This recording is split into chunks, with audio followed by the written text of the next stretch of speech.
Bonjour et bienvenue dans Parole d'Histoire, un podcast consacré à l'actualité des livres, des débats et de la recherche en histoire, créé et animé par André Loez. Avant l'épisode du jour, un petit mot pour vous dire de faire un tour sur la chaîne YouTube de Parole d'Histoire, où vous trouverez un nouveau format avec des vidéos d'une dizaine de minutes pour présenter rapidement tous les livres reçus et qu'on n'a pas le temps de lire en entier et d'aborder en détail dans le podcast. Ça s'appelle Pile d'Histoire, c'est à retrouver régulièrement. N'hésitez pas à faire des commentaires et à vous abonner à la chaîne YouTube. Dans l'épisode du jour, on se rend au 19e siècle en compagnie de Jean-Charles Geslow, qui a fait la biographie d'un livre paru sous le Second Empire.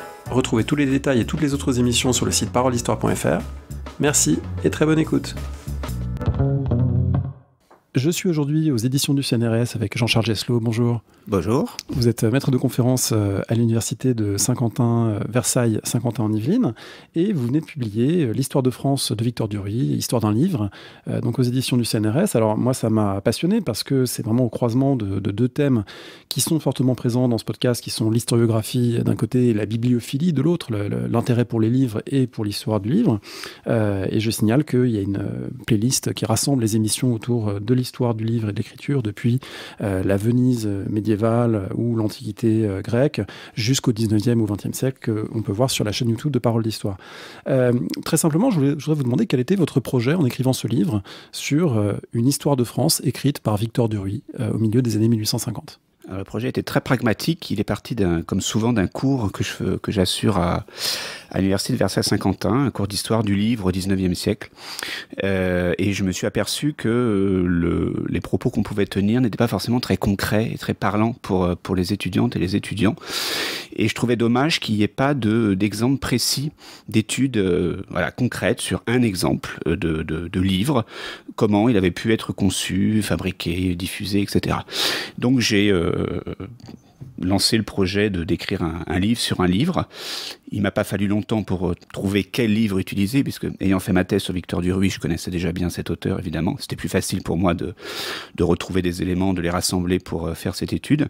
Et donc je me suis lancé comme ça sur ce projet qui s'est assez vite construit autour de ces différentes étapes, allant de l'auteur au lecteur, pour apporter une réponse à ces questionnements sur les conditions concrètes de la chaîne du livre au 19e. Bon, l'ouvrage qui devait être adressé à un public d'étudiants est assez court au début, s'est finalement transformé en un pavé de 400 pages, peut-être moins accessible, mais je pense au fur et à mesure de la rédaction, ça m'a permis d'envisager une nouvelle piste, et donc le livre s'est un peu étoffé au fur et à mesure. Il s'est étoffé, il est passionnant parce qu'il aborde effectivement toutes ces étapes. C'est vraiment c'est la biographie d'un objet en quelque sorte, depuis la conception jusqu'à la fabrication, la diffusion, la réception chez les lecteurs. Évidemment, les études de réception, c'est devenu très important en histoire culturelle. Avant de parler de cet aspect d'histoire du livre, je voudrais qu'on pose un petit peu qui est Victor Duruy, parce que c'est un nom aujourd'hui qui est peut-être plus familier comme nom de rue, nom de lycée, que comme figure historiographique. Il a été très important. Est-ce que vous pouvez nous dire, en 1857, au moment où il rédige, je mets la dernière main à cette histoire de France, où en est Victor Duruy? Qui est Victor Duruy à ce moment-là de l'histoire? Alors, à ce moment-là de l'histoire, Victor Duruy, c'est un professeur dans les grands lycées parisiens. Il a fait toute sa carrière à Paris, à part un court moment à Reims au tout début de sa carrière, après avoir passé l'agrégation et après avoir passé 3 années à l'école normale supérieure. Donc en 1857, c'est une personnalité assez reconnue du monde de l'enseignement parisien. C'est déjà un auteur également de manuels assez connu, assez réputé. Depuis les années 1840, la fin de la décennie, il publie des collections de manuels chez Hachette qui ont eu un assez grand succès pour un certain nombre de raisons, parce qu'il synthétise en fait dans ses manuels un certain nombre d'éléments de réforme de la pédagogie de l'histoire qui assurent le succès de l'ouvrage. Et il est donc une référence, ce qui lui permettra, alors je spoil, mais plusieurs années après, de devenir ministre de l'instruction publique, de Napoléon III en 1863. Mais voilà, il est déjà une référence, alors vraiment d'auteur de manuels, pas une référence, c'est pas un historien professionnel, c'est pas un chercheur, on va dire, c'est plutôt un synthétiseur, même s'il a publié ses thèses en 1853, il est docteur, mais c'est plutôt une activité de compilateur et d'auteur de manuels plutôt que d'historien proprement dit. On trouve en vous lisant et en lisant ce parcours de Victor Duruy deux figures un peu en filigrane, en amont et en aval, qui sont celle de Michelet, celle de Lavis. On a même l'impression que d'une certaine manière, c'est un peu le chaînon manquant entre les deux. Est-ce qu'on peut dire un mot de l'influence qu'ont eu l'un et l'autre ?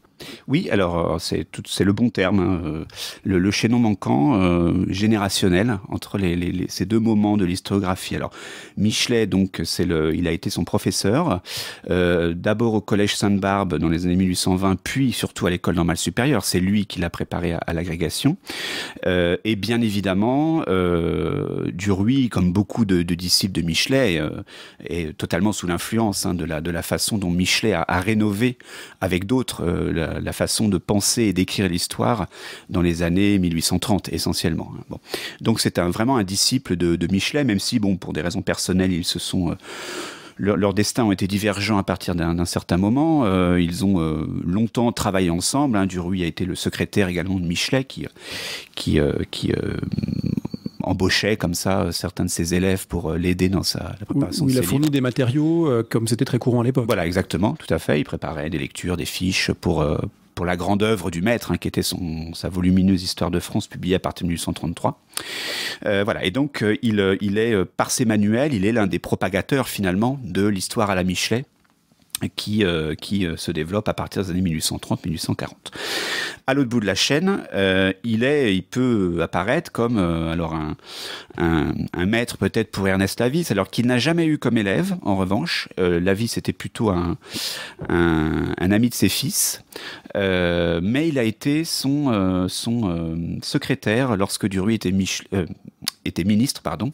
Il a pris Ernest Lavis à son cabinet après que celui-ci ait passé l'agrégation, et une relation personnelle s'est instaurée entre les deux.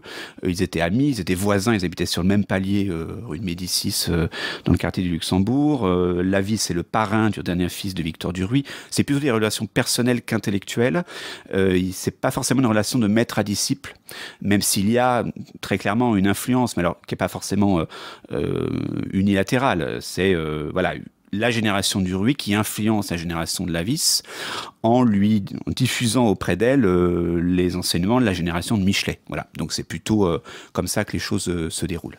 Vous y revenez dans votre livre à plusieurs reprises, au moment où Victor Duruy écrit, publication en 1857, mais finalement un travail qui synthétise et qui vient rassembler des textes déjà écrits auparavant.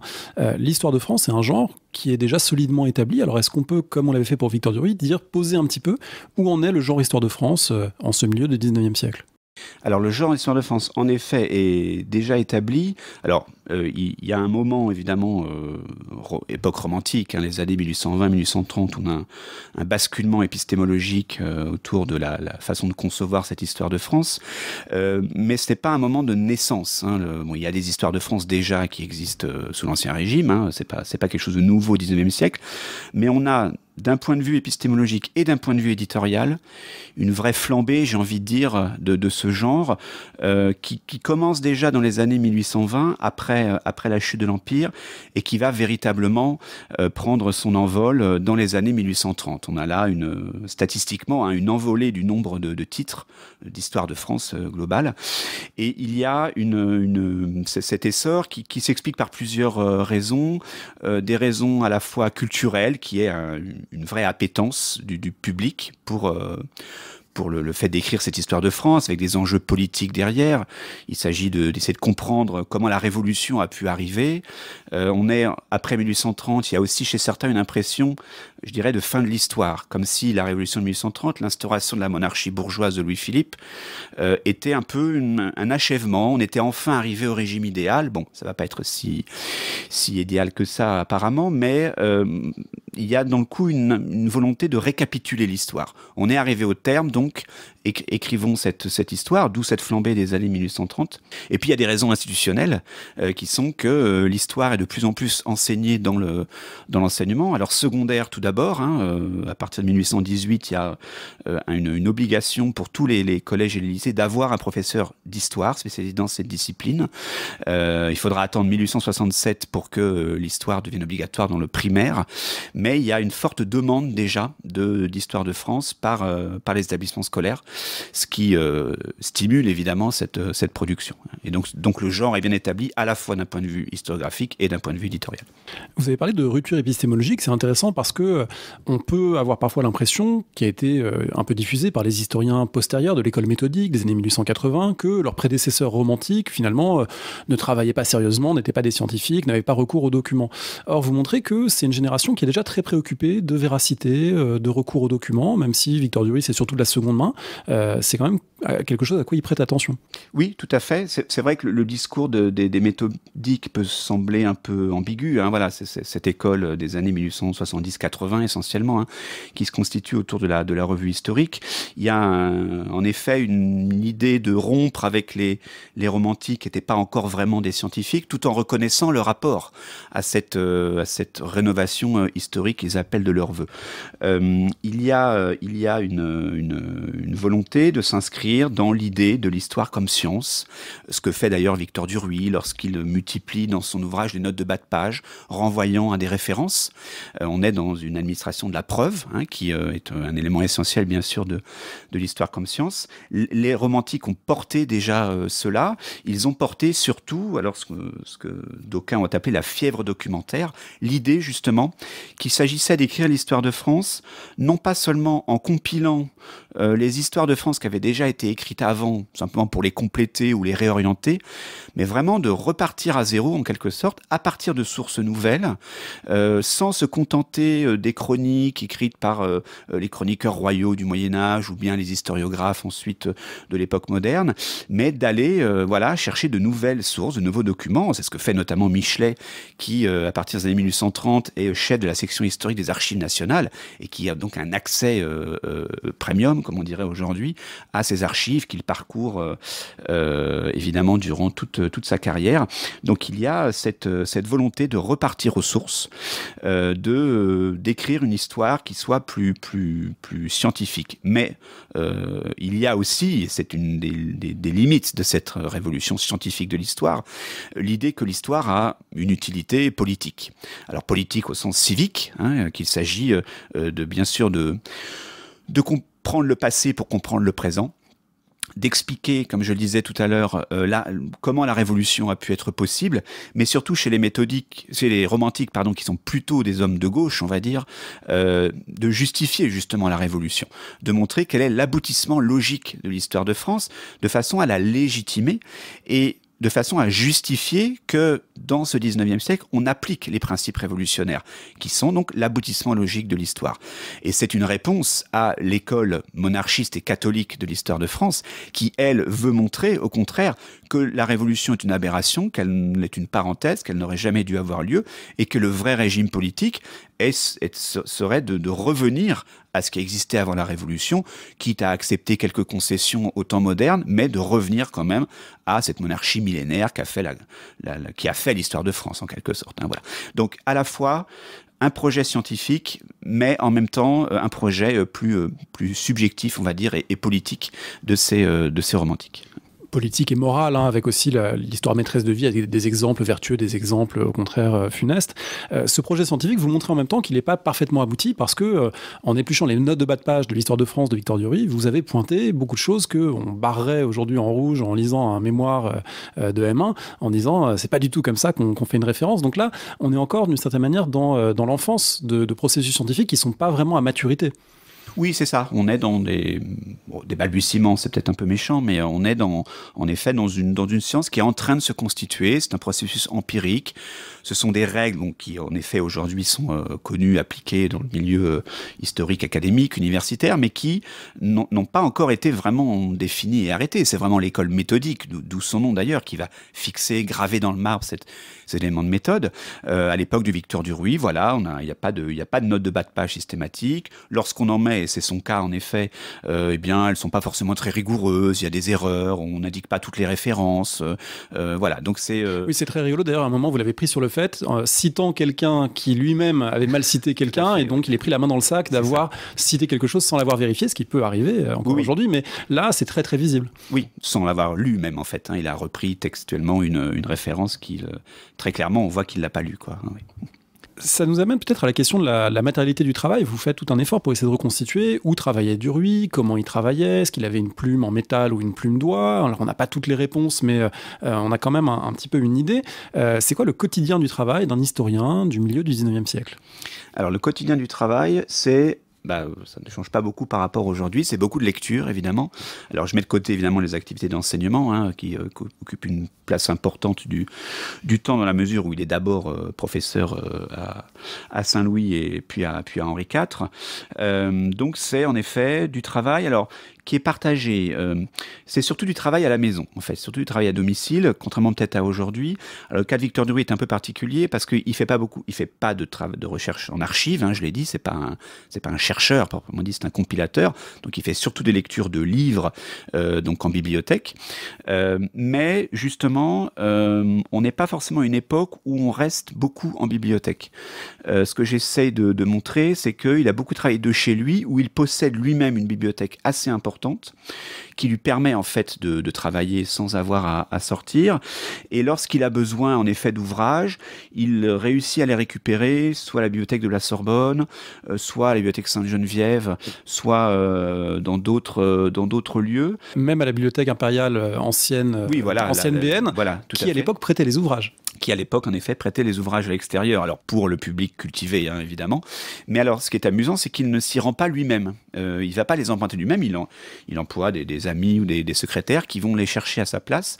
Et alors donc la particularité aussi de Victor Duruy, c'est qu'il habite dans le quartier latin la plus grande partie de sa vie, donc les bibliothèques sont toutes proches pour lui, mais donc sauf la bibliothèque nationale, enfin impériale à l'époque, qui est beaucoup plus éloigné, qui est rive droite, et donc ce qui explique peut-être qu'il ne s'y rende pas lui-même. Voilà. Mais voilà, le quotidien, c'est du travail, et donc ces historiens ont un cabinet de travail, ont un bureau avec leur bibliothèque. Et, la tasse de café.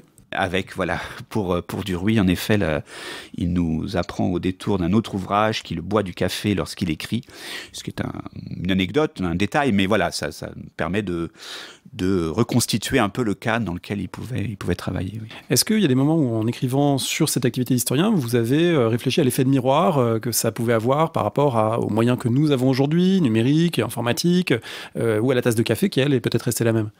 Alors, très clairement, pas pour moi le café, mais très clairement, oui, il y a évidemment beaucoup de différences avec les écrans, avec Internet. Je le dis à un moment que on aurait du mal peut-être aujourd'hui à s'imaginer, en ne travaillant que sur ordinateur, sans papier, sans note papier, ce que pouvait être la rédaction d'un livre à cette époque-là, même jusqu'à la fin du XXe siècle, où on écrit un livre avec ses notes éparpillées autour de soi, ses livres avec des marque-pages, des post-it, tout ce qu'on veut, enfin pas de post-it à l'époque, mais en tout cas fin 20e. Alors qu'aujourd'hui, voilà, tout peut être regroupé sur un écran, 2 écrans. C'est pas du tout les mêmes conditions de travail. C'est pas le même accès non plus à la documentation, puisqu'en effet, aujourd'hui, on peut travailler de chez soi en ayant accès aux collections, à des documents numérisés de façon assez facile. Donc, au milieu du 19e, les conditions sont complètement différentes. Et voilà, c'est ce que j'ai essayé de reconstituer aussi là dans le livre. Vous posez la question... Est-ce que Victor Duruy a écrit lui-même son histoire de France? Alors oui, majoritairement, très probablement, mais la question mérite d'être posée comme pour beaucoup de livres d'histoire finalement du 19e siècle. Oui, tout à fait. Bon, la question que je pose est un peu provocatrice et rhétorique, mais il s'agissait d'explorer aussi cette piste-là, puisqu'on sait par ailleurs que beaucoup d'historiens, comme d'autres auteurs, travaillent avec des prête-plumes, ce qu'on a longtemps appelé des nègres. Bon, le terme est un peu passé de mode aujourd'hui. Et notamment que beaucoup utilisaient les services de leurs épouses pour se faire aider, soit comme relectrices, ce sont souvent des femmes parfaitement cultivées, soit pour effectuer une partie du travail. On a des preuves pour Michelet, pour d'autres historiens comme Augustin Thierry, de la participation de leurs épouses, pour Guizot également, sa femme ou sa fille également. Voilà, donc je me suis posé la question, j'avais pas de preuves, j'avais pas d'indices qui me laissaient penser à la base que la question était légitime, mais voilà, je me suis dit peut-être que les 2 épouses successives qu'il a eues ont pu l'aider, notamment la seconde qui a elle-même écrit un ouvrage d'histoire. Donc en effet, la question méritait d'être posée, puisque ça participe évidemment notamment pour la question du rôle des épouses, de cette nouvelle perspective de rendre au travail des femmes leur visibilité, notamment dans les milieux intellectuels. Beaucoup d'ouvrages paraissant au nom d'hommes, alors que ce sont des femmes qui l'ont écrit, les ont écrits ou qui y ont participé sans qu'on le sache. Si on en vient au contenu de cette histoire de France, il est marqué notamment par une origine scolaire, par le fait d'avoir des matériaux scolaires qui sont remaniés, donc par un plan très pédagogique et très linéaire, chronologique. Mais on n'y trouve pas non plus absolument ce qu'on pourrait s'attendre à trouver dans un livre d'histoire du XIXe siècle. Il y a à la fois des éléments, on peut dire stéréotypés, typiques d'une vision de l'histoire de France, mais pas tous, et notamment le fait que c'est une histoire de France qui est pas si monarchique que cela. Et là, c'est peut-être la position politique particulière de Victor Duruy qui l'explique. On est sous le Second Empire, et les rois ne sont pas... évidemment, ils sont présents dans la narration, mais ils n'ont pas toujours le premier rôle. Oui, alors ça c'est un des aspects de cette révolution historiographique qu'on évoquait tout à l'heure, c'est que jusqu'au début du 19e, et même ça continue même pendant longtemps chez les historiens monarchistes et catholiques, c'est que l'histoire de France, elle est conçue par le prisme des rois. Donc le plan de l'ouvrage, c'est souvent un plan par règne, regroupé par dynastie. Ça, c'est le plan traditionnel de ces histoires de France. Victor Duruy avec d'autres, tout en respectant bien sûr une trame chronologique qui fait qu'on suit l'enchaînement des règnes, choisit une table des matières qui introduit d'autres éléments de découpage chronologique qui vont pouvoir être plus politiques ou plus sociaux, plus culturels également. Il introduit comme d'autres des chapitres qui ne sont pas de la narration politique, mais plutôt ce qu'on appelle à l'époque une description de la civilisation à un moment donné. Et le tableau des mœurs. Voilà, le tableau des mœurs, tel que c'est appelé. Donc on est dans cette évolution de la façon de concevoir l'histoire de France alors j'ai employé ce terme, ce néologisme pas très joli, on essaie de la démonarchiser justement. On a derrière ça, en effet, chez Victor Duruy, qui est un libéral, qui fait partie de cette tradition de vouloir justifier la Révolution, on est dans cette idée de cesser de ne considérer l'histoire de France que sous le prisme de la monarchie. Alors, il n'est pas non plus dans un anti-monarchisme primaire qui viserait à gommer totalement l'influence des rois. Il reconnaît, évidemment, il ne peut pas faire autrement, l'influence que la monarchie a eue dans la construction de la France, dans les gloires également de la France. Mais comme c'est souvent le cas au XIXe siècle, il va attribuer des bons points et des mauvais points. Il y aura les bons rois et les mauvais rois. Et on est dans ce début de tradition qui va se retrouver évidemment de façon très massive sous la Troisième République, des héros et des anti-héros, des modèles et des contre-modèles de l'histoire de France. Un des aspects intéressants de ce relatif désintérêt pour la personne royale, c'est que Clovis passe au second plan. Il n'est pas le fondateur de la nation pour Victor Duruy, et là, c'est évidemment une prise de position qui a un sens politique et religieux très très important. Oui, tout à fait. Là encore, face à la tradition monarchiste qui fait de Clovis le fondateur de la monarchie, donc de l'histoire de France, puisque c'est le premier roi chrétien, donc ça permet de dire que la France ne peut pas être autre chose que chrétienne et qu'une monarchie chrétienne. Lui, il considère que la fondation de la France, puisqu'on se pose beaucoup la question au XIXe siècle de quand est-ce que la France apparaît, c'est quoi le début de l'histoire de France, lui, il préfère d'autres événements. Ça va être par exemple le traité de Verdun qui en 843 qui crée une entité territoriale en quelque sorte. Ça va être 987, l'avènement des Capétiens, qui est pour lui la première dynastie vraiment française et pas germanique, contrairement aux Carolingiens qui les précédaient. Donc voilà, il y a une volonté de rompre avec cette tradition-là. Et en même temps, il y a la volonté chez Duruy, des fois, pardon pour le caractère trivial du propos, mais de ne pas se mouiller. Sur certaines figures, comme Jeanne d'Arc par exemple, il reste assez neutre. Le minimum syndical. Voilà, c'est exactement ça, le minimum syndical. Je ne suis pas sûr qu'il aurait apprécié le terme de syndical, mais c'est l'idée de ne pas prendre parti entre des interprétations divergentes et assez opposées au XIXe siècle sur certains personnages pour ne pas sembler trop partisan. Alors ça, c'est très sensible pour tout ce qui concerne le XIXe siècle.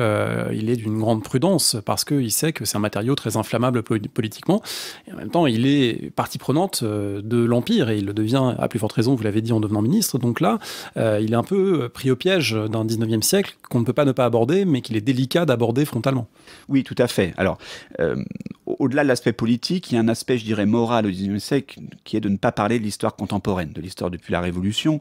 On le sait, hein, notamment le fait qu'on ne l'étudie pas dans les classes. C'est justement lui, lorsqu'il deviendra ministre, qui introduira l'histoire contemporaine en classe qu'on appelle aujourd'hui terminale, qu'on appelait à l'époque classe de philosophie. Il s'agit en fait de pas dire aux enfants des écoles ce que leurs parents ont fait. Et notamment que leurs parents se sont entretués, ou leurs grands-parents, pendant la Révolution française. Donc c'est une question un peu taboue, quelque part, en tout cas dans le cadre scolaire. Et Victor Duruy lui-même, alors, fait comme d'autres, c'est-à-dire qu'on fait l'histoire de France jusqu'à la Révolution de façon assez précise, et à partir de la Révolution ou de 1815, on se contente d'un résumé chronologique, assez neutre, assez factuel, sans rédiger, sans avoir à prendre parti, etc., etc. C'est souvent ce qu'il fait. Bon, de fait, lui aussi, et c'est là encore une des limites de la révolution scientifique de l'histoire de cette époque, c'est qu'il laisse aussi parler son cœur parfois, hein, notamment après la guerre de 70, dans la première édition, la première réédition de l'histoire de France, qui suit la défaite de la France et la Commune de 71. Il écrit une préface où il déverse sa bile, où il parle vraiment avec ses tripes pour dire à quel point il est horrifié par ce qui vient de se passer. Et par la Commune en particulier. Et notamment par la Commune, par la guerre civile qui vient s'ajouter à l'humiliation, la perte de l'Alsace-Lorraine. Donc c'est un historien meurtri qui écrit là. Alors il ne reprend pas son texte, hein, il ajoute simplement cette préface en disant justement, alors c'est aussi positif pour lui, c'est que pour lui cette situation dans laquelle la France est rend d'autant plus nécessaire d'étudier l'histoire de France pour se réconcilier avec la France et rappeler que malgré les défaites récentes, elle reste une grande nation, une grande puissance du passé. Oui, il y a des passages que vous citez qui sont très très drôles, notamment le passage sur Waterloo où il explique que si 50 choses s'étaient passées différemment, la France l'aurait emporté. Et du coup, évidemment, on invite tous celles qui écoutent l'émission à se reporter aux exemplaires de cette histoire de France qui sont disponibles en ligne sur Gallica. Vous pouvez les télécharger et les lire, et c'est extrêmement intéressant, évidemment, d'autant plus quand on vous a lu. Alors on se retrouve pour une deuxième partie de notre entretien qui, cette fois, aborde l'histoire du livre à proprement parler, moins le contenu historiographique et le travail de Duruy, que l'existence de ce livre, sa biographie. Vous dites à un moment que vous avez voulu prendre en quelque sorte un livre ordinaire, de la même manière que Alain Corbin avait choisi un rural ordinaire, un sabotier de l'Orne, en le tirant au sort dans les archives. Alors là, vous ne l'avez pas tiré au sort, vous avez dit pourquoi, mais pourquoi l'histoire de France de Victor Duruy se prête à ce type de démarche, de faire sortir de l'oubli relatif un livre ordinaire qui n'est pas un chef-d'œuvre de Michelet, et qui n'est pas non plus un manuel de la vis, mais qui est quelque chose qui aujourd'hui semble un peu oublié. L'intérêt, c'est ça, justement. Ça peut sembler paradoxal de finalement faire l'histoire d'un livre qui n'a aujourd'hui plus aucune notoriété, qui n'a pas eu d'impact particulier d'un point de vue historiographique, qui pourrait sembler banal et inintéressant. Mais c'est son côté banal qui, pour moi, le rend intéressant. Et là, je m'inscris dans la tradition de l'histoire culturelle, qui est justement de prendre le contre-pied d'une tradition qui ne vise à étudier que les œuvres majeures, influentes, emblématiques, pour plutôt se consacrer à des œuvres banales parce qu'elles sont finalement plus représentatives. Le livre de Duruy s'est vendu à 120 000 exemplaires, a priori.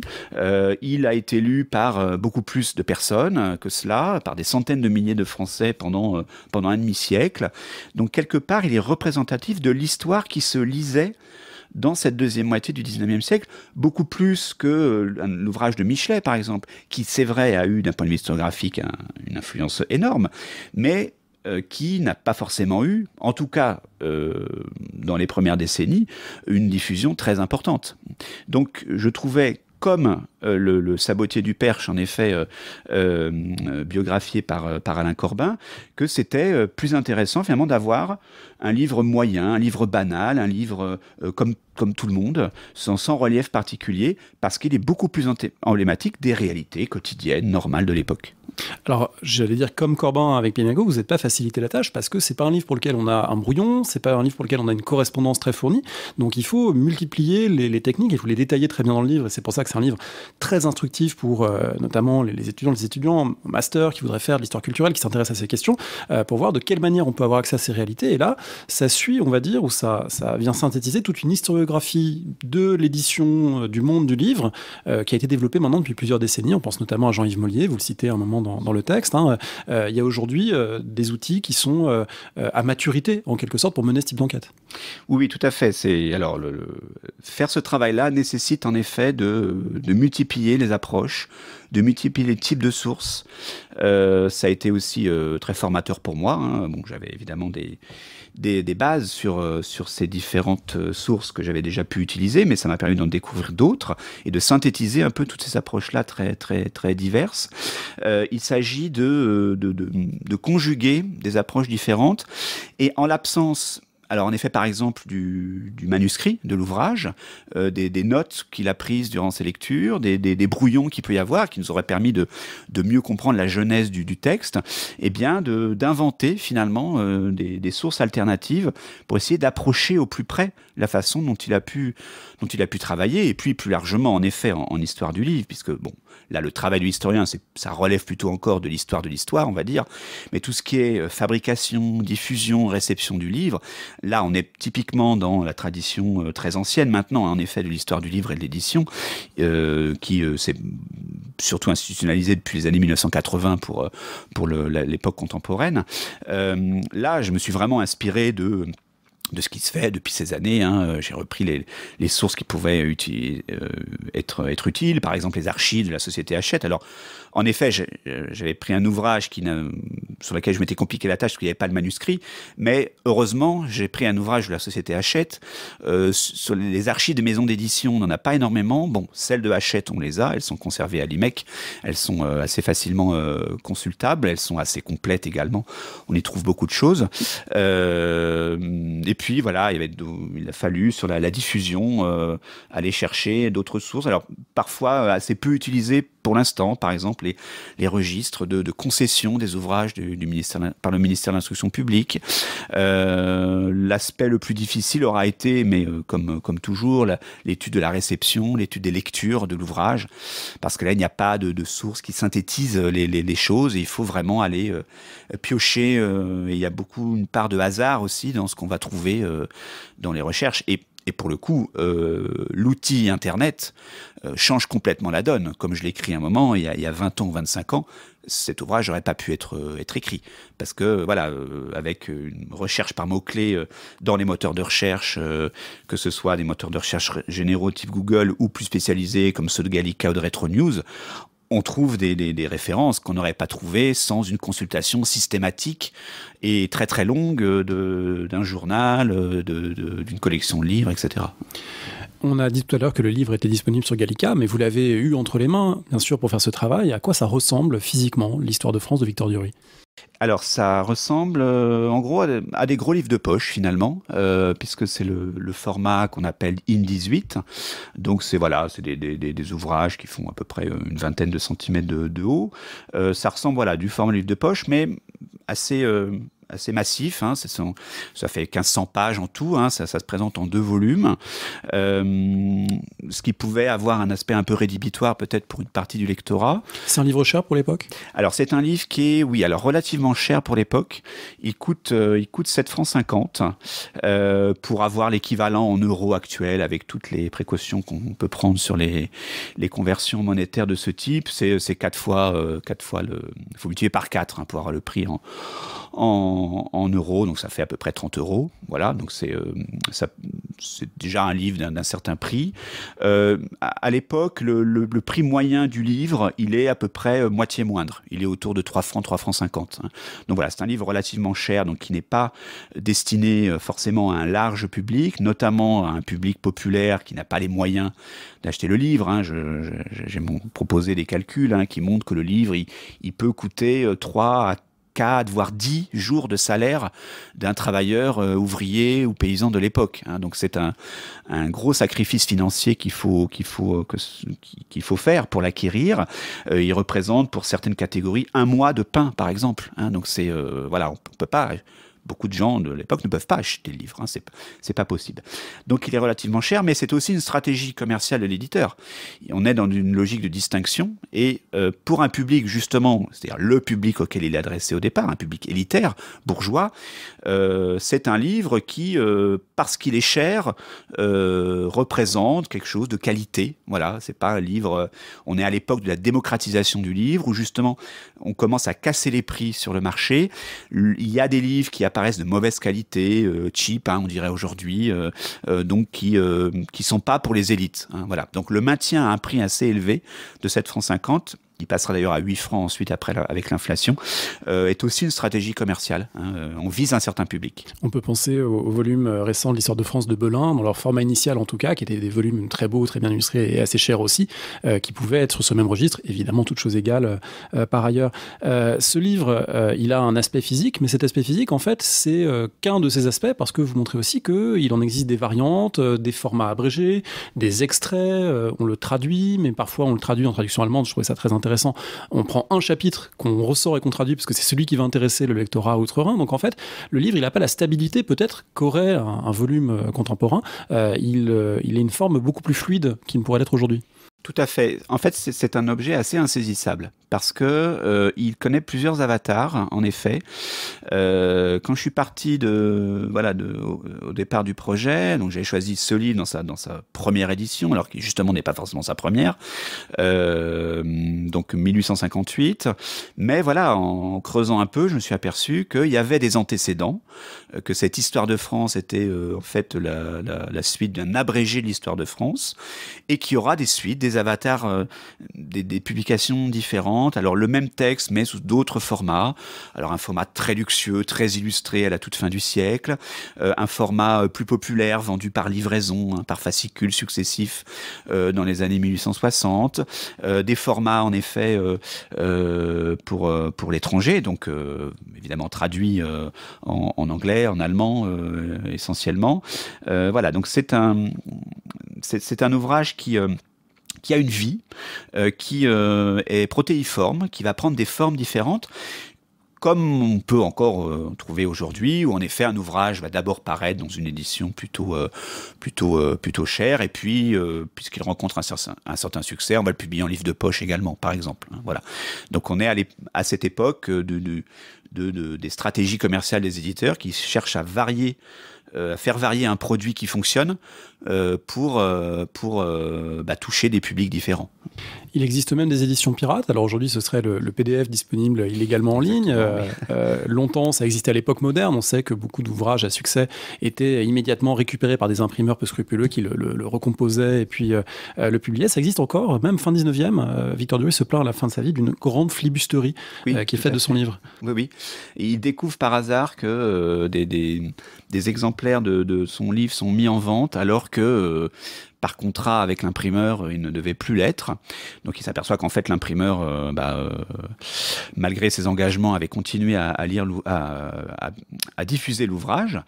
Donc c'est en fait une vieille tradition, en effet, vous le rappeliez, de la contrefaçon. Pendant longtemps, il a fallu du temps pour que la notion de copyright, de propriété intellectuelle, de droit d'auteur se mette en place, s'institutionnalise, à l'échelle nationale comme à l'échelle internationale d'ailleurs, et même encore pire à l'échelle internationale. Et donc pendant longtemps, en effet, des imprimeurs, des éditeurs vont récupérer des textes et les éditer, les imprimer sans avoir à aucun moment demandé l'autorisation de l'auteur ou de l'éditeur initiaux. Hein, voilà.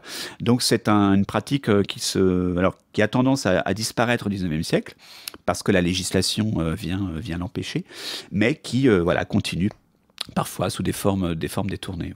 Alors on comprend que ça l'énerve, Victor Duruy, parce que quand on regarde son contrat avec la maison Hachette, on lit, et avec quelques surprises quand on a déjà vu des contrats de maison d'édition, qu'il peut toucher jusqu'à 26% de droits d'auteur sur un exemplaire. Alors s'il y a des gens qui nous écoutent, qui connaissent ces réalités contemporaines, on est très très loin de la norme, même au 19e siècle d'ailleurs, c'est relativement rare, mais c'est quand même un livre qui lui a rapporté des revenus très importants. Oui, alors c'est vrai que en général, au 19e siècle, les droits d'auteur, c'est à peu près 10% du prix. Hein. Bon, voilà, donc on est dans les proportions à peu près identiques à celles d'aujourd'hui, mais ça peut monter, en effet. Alors pour certains ouvrages, certains auteurs particulièrement réputés, les éditeurs peuvent accepter des sacrifices et monter les droits d'auteur. Pour Victor Duruy, donc, il devait toucher à peu près 10%.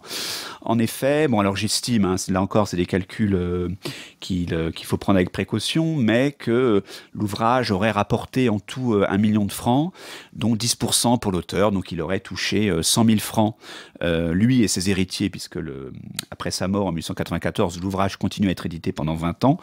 En tout, donc, lui et ses héritiers auraient touché 100 000 francs, ce qui représente à peu près 400 000 euros. Hein. Donc, en effet, c'est une petite fortune qu'il a amassée grâce à ça. Alors, patiemment constitué au fil des éditions, c'est pas tombé tout d'un coup. Oui, d'autant que, contrairement à ce qui se passe aujourd'hui, où les livres des politiques se vendent pas très très bien, disent les éditeurs, à l'époque, devenir ministre de l'instruction publique, c'est plutôt une aubaine, notamment pour un livre qui peut avoir un public scolaire, et donc il y a quand même un effet, vous le montrez, hein, sur les tirages et sur les ventes à partir des années 1860. Oui, tout à fait, il y a un effet de réputation qui est encore extrêmement important dans les stratégies commerciales. Hein, voilà, un nom, il y a une marque autour de certains noms, on met bien sur la couverture, hein, les titres de l'auteur, voilà, donc pour Duruy, professeur au lycée Henri IV, voilà, c'est prestigieux, et en effet, lorsqu'il devient ministre, c'est encore mieux. On constate en effet que les premières éditions étaient tirées en général à 3 000 à 5 000 exemplaires, et dès qu'il devient ministre, on passe à 10 000 exemplaires, voilà, parce qu'il faut bien se rappeler que c'est un ouvrage qui s'adresse notamment au public scolaire. Et évidemment, en tout cas à l'époque, je ne sais pas si ce serait la même chose aujourd'hui, à l'époque, le fait d'avoir le livre du ministre, c'est quand même beaucoup mieux vu que le livre de quelqu'un d'autre, dont, voilà, des époques, on est sous une monarchie où il y a encore des formes de flagornerie assez importantes, hein, dans la société. Oui, on le voit d'ailleurs parmi les subordonnés du ministre, puisque à plusieurs reprises, il y a des enquêtes qui sont commandées sur la lecture, sur les bibliothèques, etc.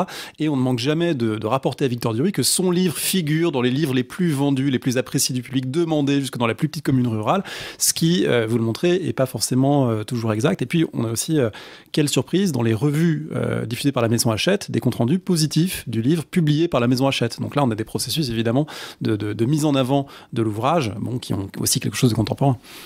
Oui, tout à fait. Voilà, vous faites référence à une enquête qu'il lance lui-même en 1866 pour essayer d'évaluer. Alors, il y a une vraie intention derrière, hein, de mener une politique de lecture, de promotion de la lecture.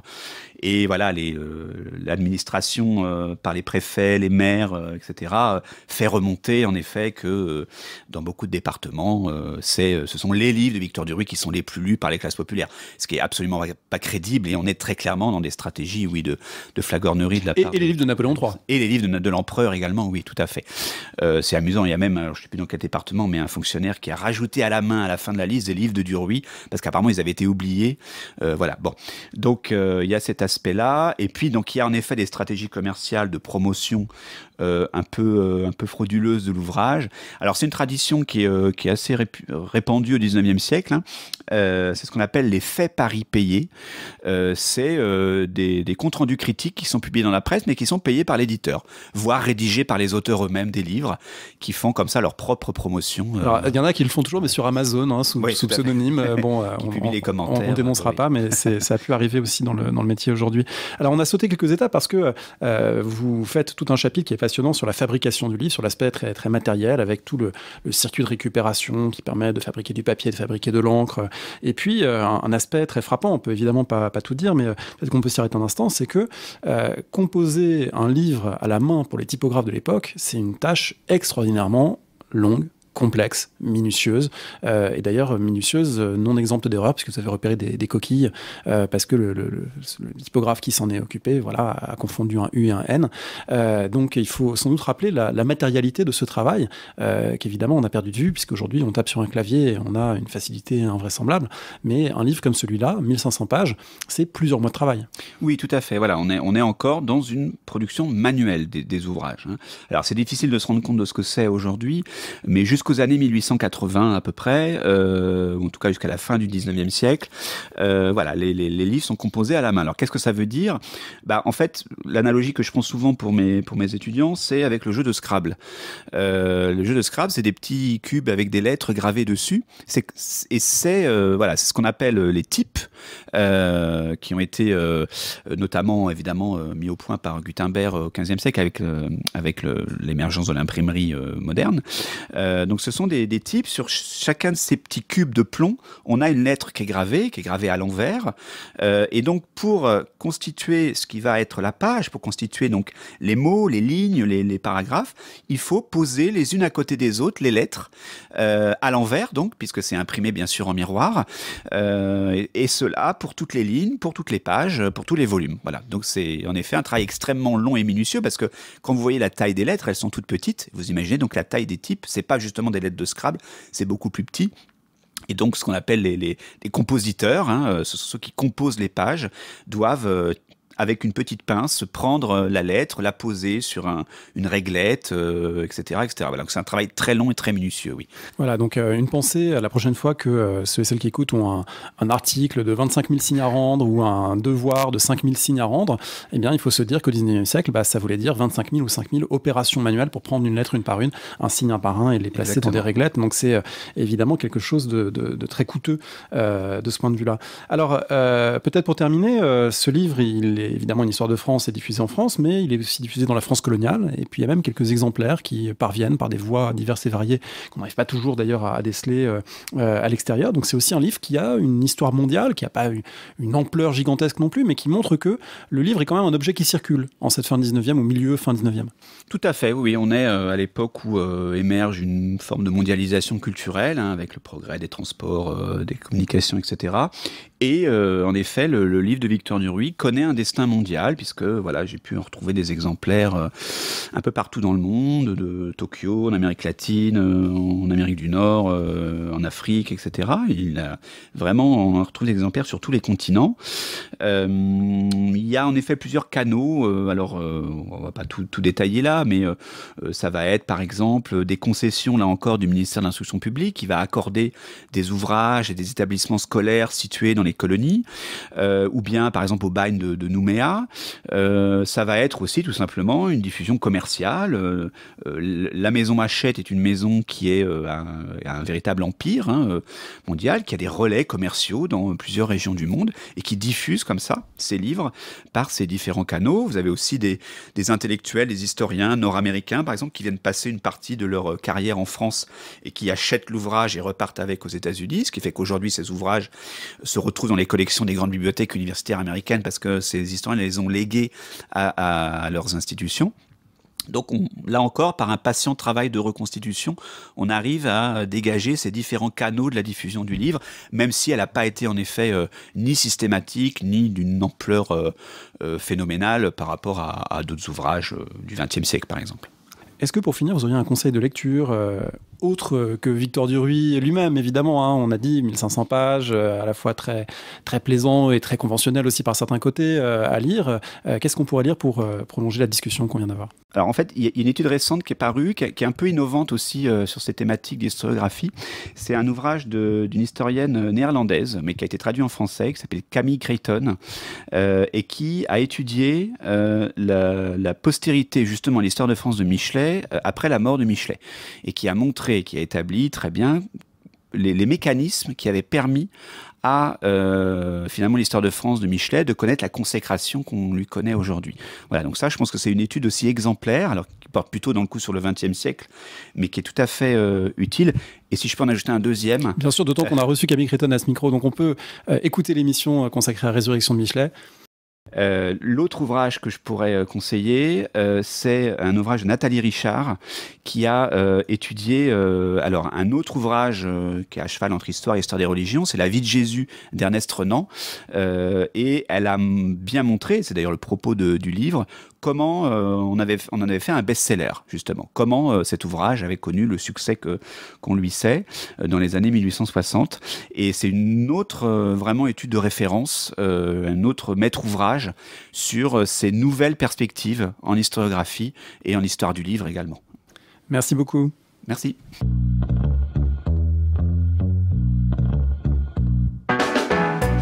Merci de nous avoir écoutés. Rendez-vous sur le site www.paroledhistoire.fr pour toutes les informations sur le podcast, pour vous abonner, écouter ou télécharger les autres émissions.